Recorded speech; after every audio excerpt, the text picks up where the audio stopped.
Exactement. Comment on peut vivre avec Dieu sur terre et vivre tout ce que nous vivons avec l'Église? Aujourd'hui, prenons juste notre société. Quand on voit l'Église, on voit l'appauvrissement, l'appauvrissement de la population. On voit les antivaleurs. Il y a tout ce qui s'est fait avec nos pasteurs, entre guillemets, avec nos églises aujourd'hui.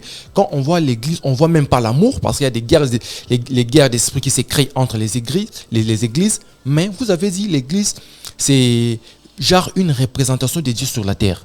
Nous devons voir l'amour parce que Dieu est caractérisé par l'amour. Nous devons voir la communion. Nous devons voir les progrès aussi. Parce que si on rentre aussi dans la Bible, le peuple d'Israël, en dehors d'adorer Dieu, qu'est-ce qu'ils faisaient?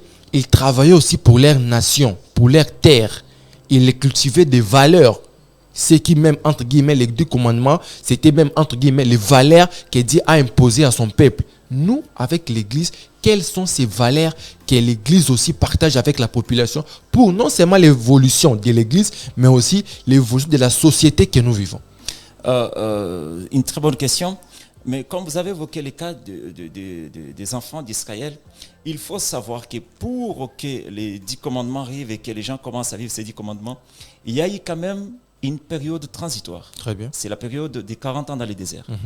Parce que là, nous avons des esclaves qui sortent d'Égypte. Okay. Mais quand ils sortent de l'Égypte, c'était quoi l'objectif? C'était quoi, c'est-à-dire la victoire de l'Égypte? C'était que désormais, on n'aura plus de fouets. Désormais, on doit commencer à manger parce que dès qu'ils arrivent dans le désert, ils exigent de Moïse à manger, à boire. Parce que pour eux, c'était que nous allons fêter. Okay. Mais ce n'était pas que nous allons posséder une terre où nous allons cultiver. C'est l'Éternel qui ramène ces projets de la terre. Et Israël, en tant qu'esclave, un esclave ne pense pas à construire. Très bien. Un esclave pense d'abord à sa jouissance, à sa liberté. Et c'est comme ça, quand ils sont arrivés dans le désert, ils ont oublié l'Éternel Dieu. Ils ont dit à Aaron, construis-nous un Dieu. Un Dieu comment? C'est-à-dire, comme on a vu en Égypte, ils ne se sont pas posé la question d'aller à la recherche du Dieu qui les a fait sortir d'Égypte. Très bien. Mais ils ont vu, ils se sont référés à l'Égypte. Et quand vous regardez la RDC, on est pareil. C'est-à-dire, nous sortions de l'esclavage. Lorsqu'on obtient l'indépendance du Congo, est-ce que nous avons pensé à construire les hommes? Non, nous avons pensé à jouir. C'est-à-dire, désormais, on n'aura plus de Belges, désormais, on ne sera plus esclaves, désormais, on ne va plus nous couper les mains, mais désormais, nous devons jouir de nos diamants, de nos ressources. Mais est-ce que nous avons pensé sur comment construire, développer ces ressources? On n'a jamais pensé à ça. Et l'Église n'a pas joué. L'Église aussi n'a pas joué un rôle dans ça. Exactement, parce que l'Église reçoit aussi les gens qui proviennent d'une société. Très bien. Et vous allez vous rendre compte que chaque Église est le miroir de sa propre société. Parce que l'Église, les gens qui sont à l'Église ne descendent pas du ciel. C'est Dieu qui envoie du ciel les sauveurs.